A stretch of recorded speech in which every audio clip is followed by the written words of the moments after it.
Hi guys and welcome back. It's me, Sabrina Dennis, and today I want to talk to you about the books that I've been reading over this pandemic time.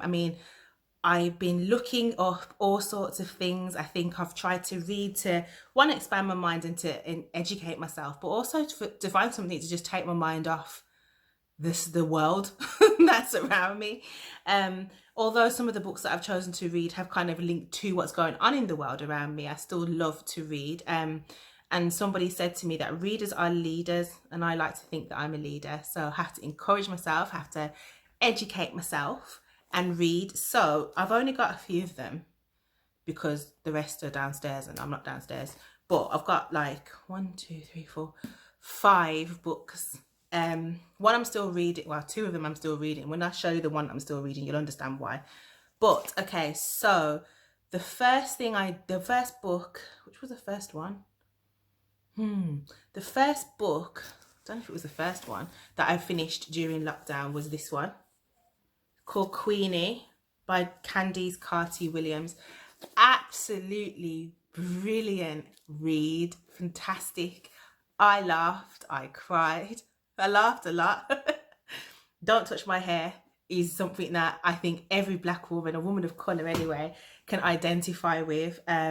I strongly recommend you read it. It's obviously talks about the racial differences in relationship. I'm not going to tell you what it's all about because that would spoil it, but yeah, it's brilliant, absolutely brilliant. And actually I think a lot of us can identify with some of the choices that she makes, and the feelings that we have, and sort of the decisions that she takes and not dealing with stuff. I think we're really good as women. We've not really, well, actually not women, black women and black people. Sometimes we don't like to talk about our stuff because it's our stuff. You don't chat your business to nobody. But in this, we see why you need to talk, and why it's really, really important. So this book, Queenie, fantastic. Oh, loved it. And I don't know why it takes, like, I know people are reading. This took me like a week to read because it captivates you from the very, very beginning. So that's one. Now this next book that I haven't even read it, guys. I'm sorry. I've started to. Let me just show you. This is a textbook. It's called The Story of the Jamaican People. Now I'm really, I think I'm on a journey in general in life.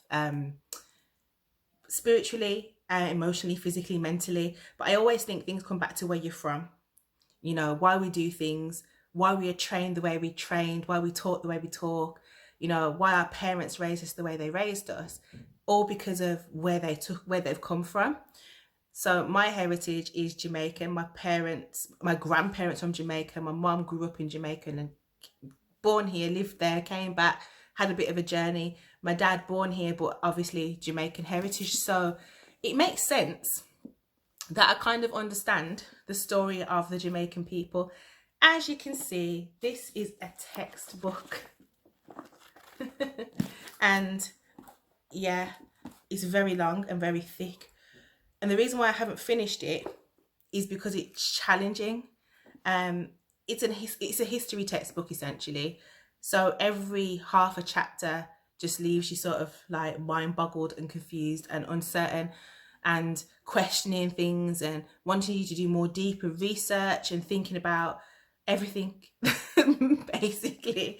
So yeah, I struggled to read through it completely in its entirety, but it's actually been really well fitting for some of the work that we've started to do. So in the Legacy Consultants, we've started to talk more about how to effectively engage black people, especially black young people, and we've created a game that you'll see on our Twitter and all sorts of stuff that sort of talks about that. But one of the reasons why I've read more around race and in particular heritage is because I feel like sometimes we talk from a point of lack of education, and I don't want to be one of those people that's just like saying things with no like backative, with no evidence. So hence I am reading through. Mind you, I'm quite proud. I'm at like chapter 9, and trust me, it's a textbook. It's not a storybook. You can't just read through it, but it takes you chronologically through the story of the Jamaican people, where we originally came from, which for some Jamaicans will be a big issue because we have issues with Africa.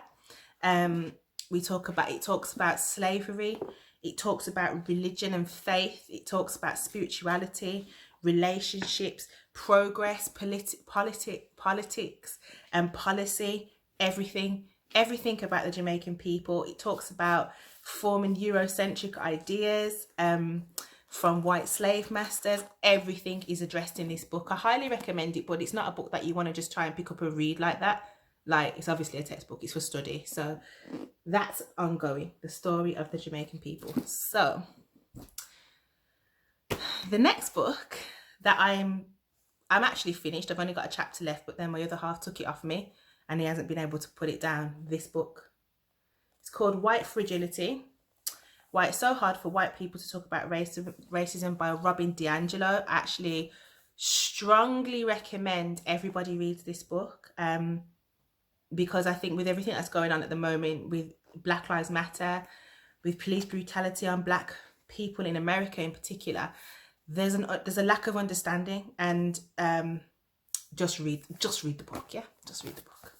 Change your life. This will, and it will help you to understand the thinking. This is critical to our approach in how we address racism. So that book, read it. Book I'm reading at the moment, which, oh my gosh, if you like Scandal and you like Grey's Anatomy and How to Get Away with Murder, then you should read this book. This is by the writer. This is by Shonda Rhimes, and it's The Year of Yes by Shonda Rhimes. Oh my gosh, I'm not finished because I'm just like getting through it, but I've fallen in love. It's almost like she's talking about me when she's reading the book.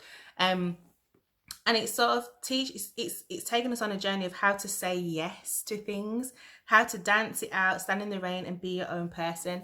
Coming from a lady that is so successful, you would never believe that she chose to say no to so many amazing opportunities out of fear and being shy and being an introvert and all these things, all the things that I identify with. Like, a lot of people will say to me, oh my gosh, I've seen your work, or I've seen this, or I've seen that, or I've been around first class for years or whatever, and I just immediately just want to like hide behind something. I hate going to networking events. I hate networking. Like, oh my gosh, there's the truth. I absolutely find it really difficult to talk to people that I don't know, and I really don't want to do it. I actually feel very uncomfortable talking about it. It just makes me feel like, oh, so horrible. But it's about getting out of your own way. Just like how it took me ages to turn the camera on to do some new videos this week. Yeah, don't know what it is. I'm naturally like prefer to be behind the scenes where nobody can find me, nobody can see me. So this book is brilliant. It's brilliantly funny. It's very, very honest, very, very transparent, very raw. And honestly, I think you'd love it if you love Shonda Rhimes and her the way she presents story, the way how she writes about her own life is just it's fantastic. So read this one. The next book that I have yet to start, even though I had read the first chapter just to find out what it was about, was this one. It's Girl, Woman, Other by Bernardine Evaristo. I haven't read it yet because I'm still reading the other one, but once I've read that, I will let you know how I find it. But yeah, I am reading, guys, reading more than I've ever read well, not in my life, but in a very long time. I've had a newfound passion for reading, and it seems like around the issues that are being presented as well around us. So women, race, big things at the moment, big topics, big talking points, but also just because it's just something to just get lost in and get fascinated in. When I was younger, I used to read a lot of books by oh my goodness, what's his name? I still do actually, Harlan Cobden. So I've read a book called The Runaway, which was really good. I wasn't happy with the ending though. Spoiler, won't tell you what it's about. But Harlan Cobden, Stephen King. I used to read a lot of Stephen King. Oh, I've read a lot of Stephen King books actually. Lots of thriller, lots of horror, lots of I like private investigation books. So I've read loads by J. Jackson Bentley on my Kindle. When I think about what's on my Kindle, there's probably like 1,000 books on there. So I do read quite a lot, actually, in hindsight, when I think about it.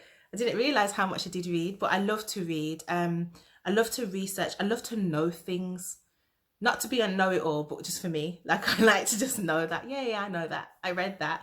I've learned that. Like, I like to learn and retain information. I've even noticed this about myself recently in like Bible study and stuff like that. Like, if it's a subject that I know a lot about, I'm like, I know that. I want some more. I want something deeper. I want more information. I like to broaden my knowledge. So, question to you guys is, what are you reading? What are you looking at?